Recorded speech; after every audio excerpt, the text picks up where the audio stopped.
Sometimes you're down and no one's around. A little motivation is what you need.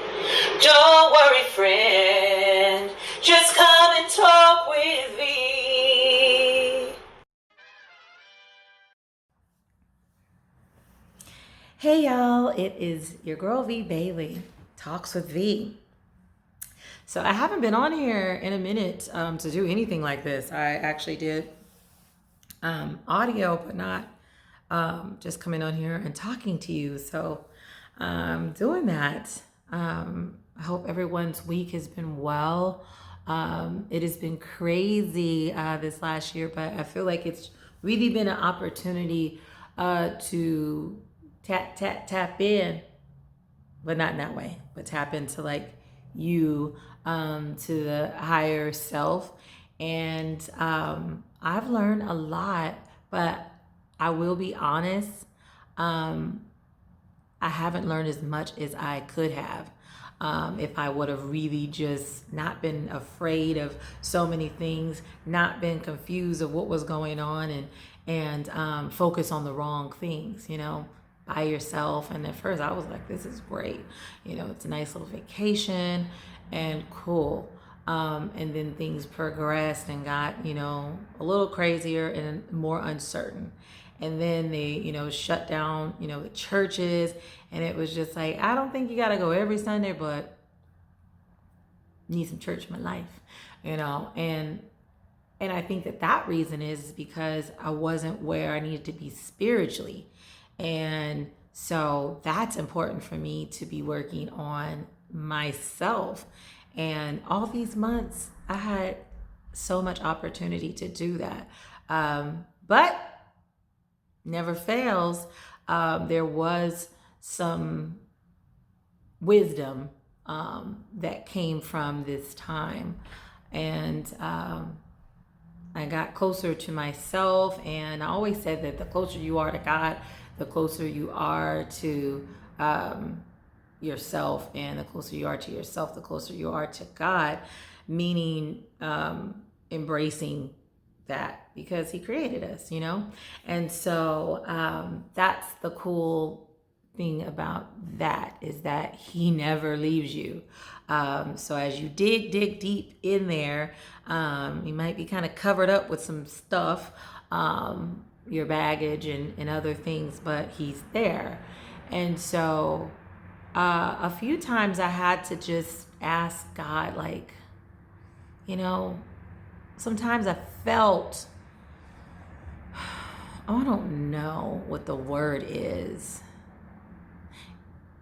It came, well, I would say it was not feeling loved. And I was like, that's crazy, because people, they love me. I have people in my life who love me. But to be more specific, it was something that I felt like I was missing. It was the way that they did, And, they have the book, The 5 Love Languages. And I think that is so awesome, because my sister has it, and she was reading me some portions of it and breaking it down. And I wanted to understand my love language. The top one is words of affirmation. And so I was like, is that because I'm insecure in some kind of way? Is that what that's meaning? And people who, like acts of service want you to be their slave. And she was like, no, so she broke it down and read, more, into it.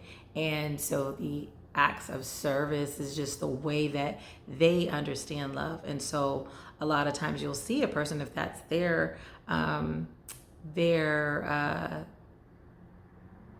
love language, they will do things, and they will feel like they're doing a great job loving you.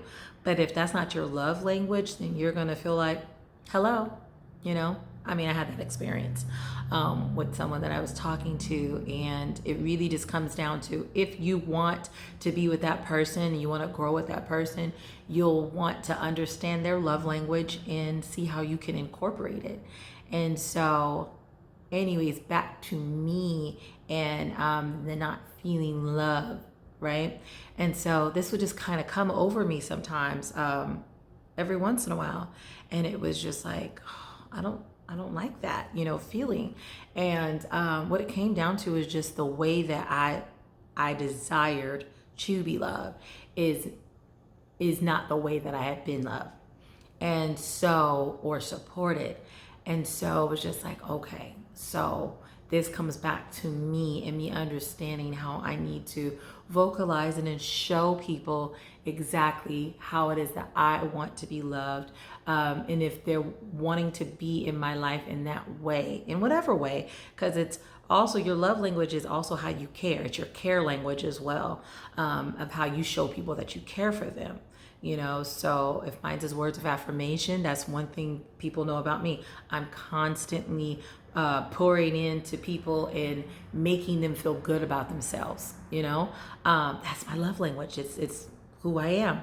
And so it's so interesting, but it's like you can't be a one trick pony, right? So your way, and you have to be open, to learning other people's way, or you're going to kind of limit yourself on the type of people or the access that you have to finding, a partner. It depends on what you believe, but yeah, and I'm open to it, but I learned that some people aren't open to it. Some people understand what it is that they do and what their love language is, and they're like, that's it. That's me, and that's all I'm doing. And so I need to find someone with the exact same love language, because I don't want to work that hard. And so I guess, cool for them, right?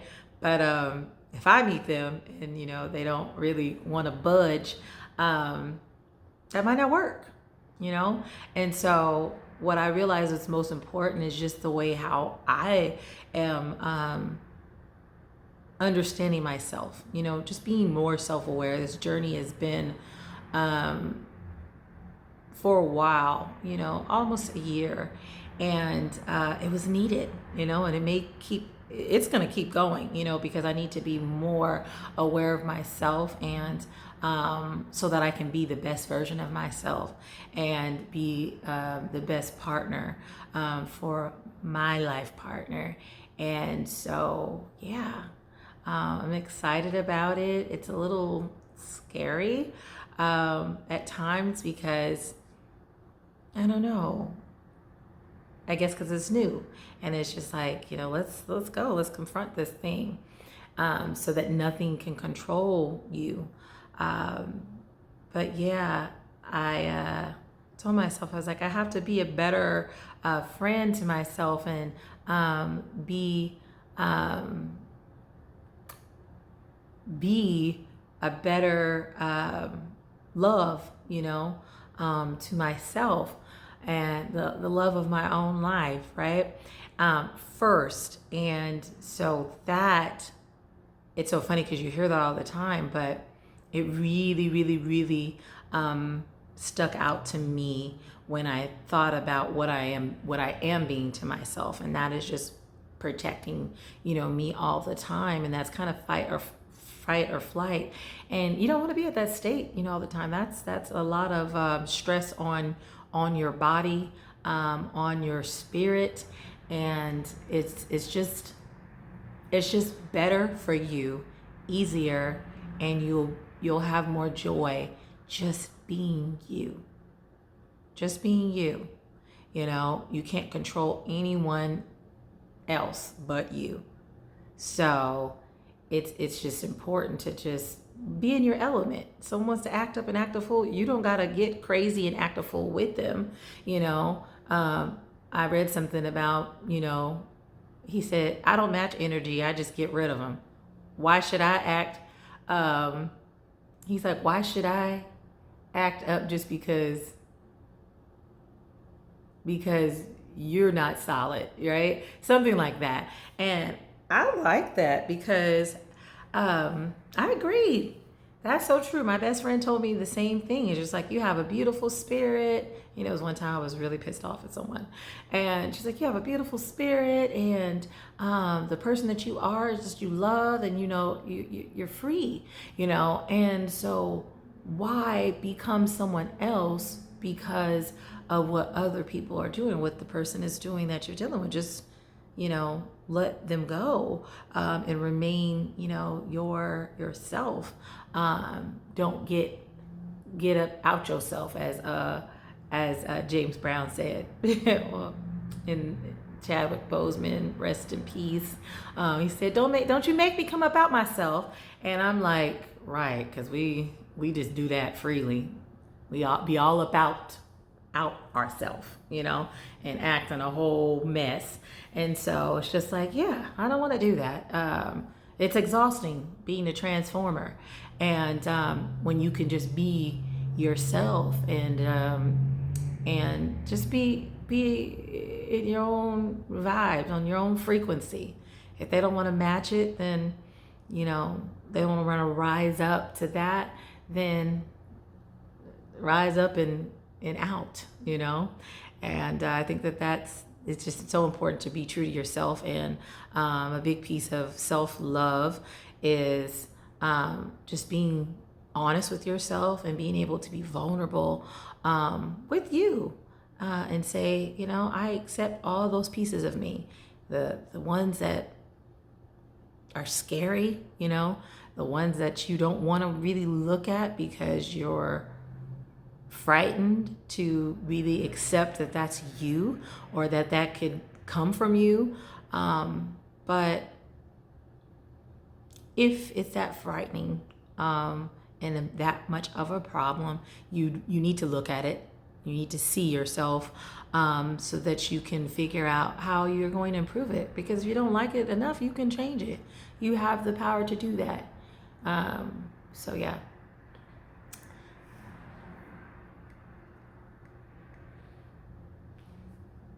It looks like it stopped briefly because I keep getting a call from my sis. But that is important, is to be able to, before you can do anything about it, you have to be honest with yourself, see yourself, and then take the next step. And that, it's the most beautiful thing, to piece of it, you know, just loving you, all of you, and just embracing it. It's amazing.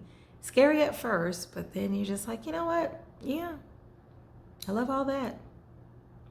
I love it. My big old legs, the hams, they big, but you know, they're warm and comfortable for somebody, you know, and somebody's gonna love that.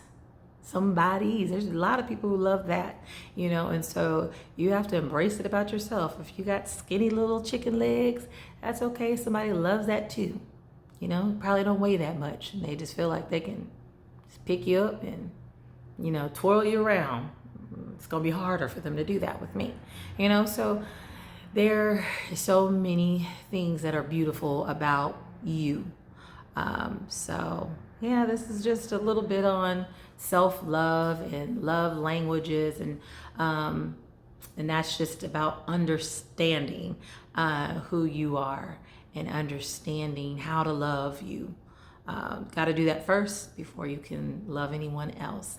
And I think that that's the most important thing, is really loving yourself.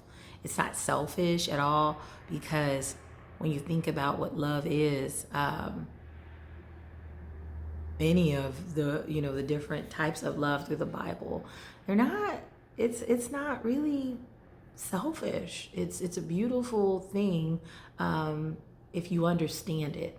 And in order, you know, to do it and give this beautiful thing, you know, to someone else, and love them unconditionally, you got to be able to love you.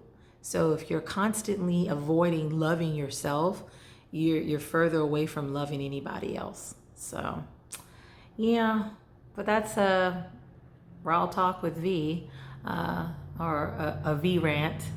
So love you all, and I'll be back sometime soon.